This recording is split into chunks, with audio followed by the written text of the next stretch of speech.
नमस्कार, मैं हूं आमोद श्रीवास्तव।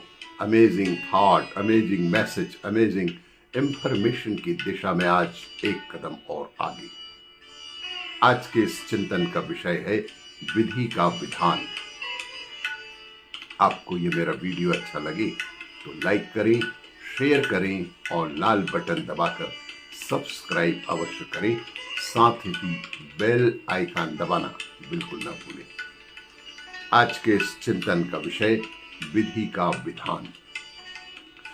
जन्मेजय अभिमन्यु के पुत्र व राजा परीक्षित के पुत्र थे। एक दिन इन्होंने वेद व्यास जी से कुतर्क किया।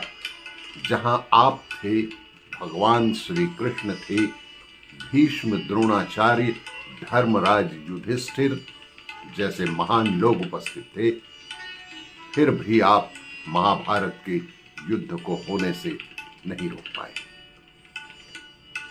और देखते ही देखते अपार जन धन धानी की हानि हो गई। यदि मैं उस समय रहा होता तो अपने पुरुषार्थ से इस विनाश को होने से अवश्य ही बचा लेता। अहंकार से भरे जन्मेजय के शब्द थे, फिर भी व्यास जी शांत रहे। उन्होंने कहा, पुत्र, अपने पूर्वजों की क्षमता पर शंका मत करो। यह विधि के द्वारा निश्चित था जो बदला नहीं जा सकता था। यदि ऐसा हो सकता तो श्री कृष्ण में ही इतना सामर्थ्य था कि वे युद्ध को रोक सकते थे। जन्मेजय अपनी बात पर अड़ा रहा। बोला, मैं इस सिद्धांत को नहीं मानता।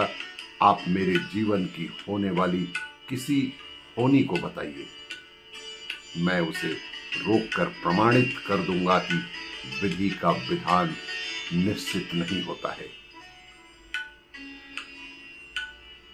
व्यास जी ने कहा कि पुत्र, यदि तू यही चाहता है तो सुन।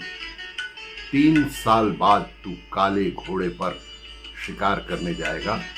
दक्षिण दिशा में एक समंदर तट पर पहुंचेगा।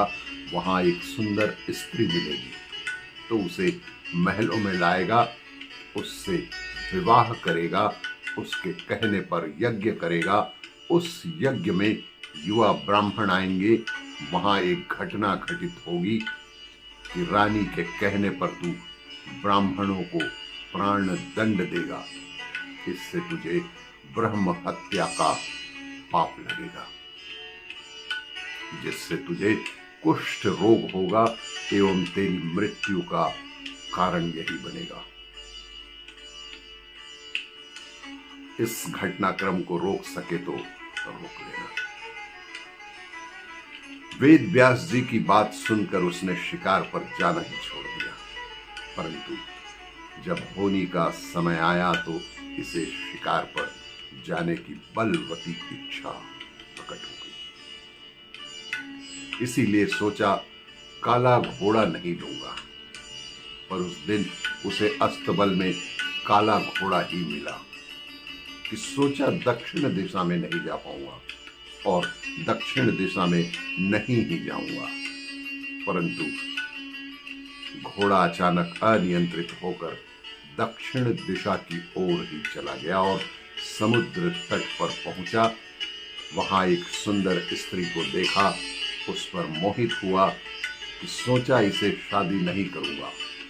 परंतु उसे महलों में लाकर उसके प्यार में पड़कर उसने विवाह भी कर लिया। इस स्त्री के पुत्र ना होने पर रानी के कहने से पुत्र प्राप्ति हेतु उसने यज्ञ भी किया।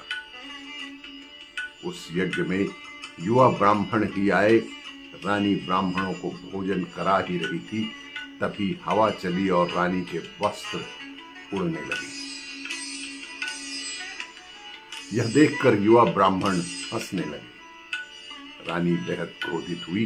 रानी के कहने पर उन सभी ब्राह्मणों को प्राण दंड की सजा दी गई। फलस्वरूप इससे उसे कोढ़ हुआ। अब यह घबराया और शीघ्र ही व्यास जी के पास पहुंचा। उनसे जीवन बचाने की प्रार्थना करने लगा। वेद व्यास जी ने कहा कि एक अंतिम अवसर तेरे प्राण बचाने का और है। मैं तुझे महाभारत का श्रवण कर जाऊंगा, जिसे तू श्रद्धा एवं विश्वास के साथ सुनना।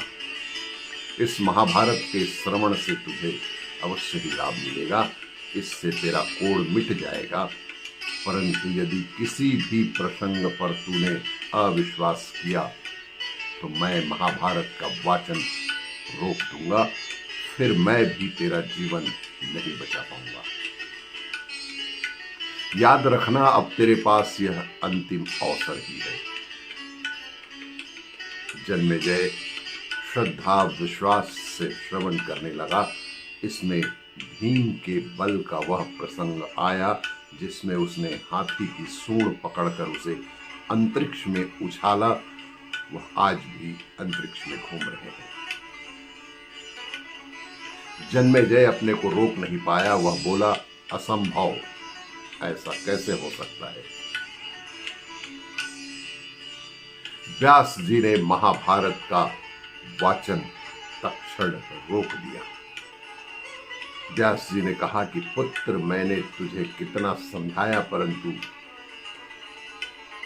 अपना स्वभाव नियंत्रित नहीं कर पाया, क्योंकि यह होनी के द्वारा निश्चित था। यही विधि का विधान है।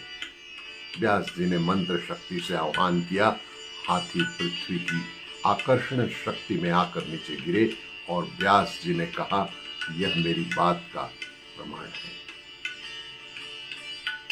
जितनी मात्रा में जन्मेजय श्रद्धा विश्वास से कथा श्रवण की, उतनी मात्रा में वह उस कुष्ठ रोग से मुक्त हुआ, परंतु एक बिंदु रह गया और यही उसकी मृत्यु का कारण बना। हमारे जीवन का नाटक परमात्मा के द्वारा लिखा गया है। होता वही है जो वह चाहता है। इसलिए कहा गया है कि कर्म हमारे हाथ में है, फल विधि के हाथ में है। यही विधि का विधान है। आपको ये मेरा वीडियो अच्छा लगे तो लाइक करें, शेयर करें और सब्सक्राइब अवश्य करें। धन्यवाद।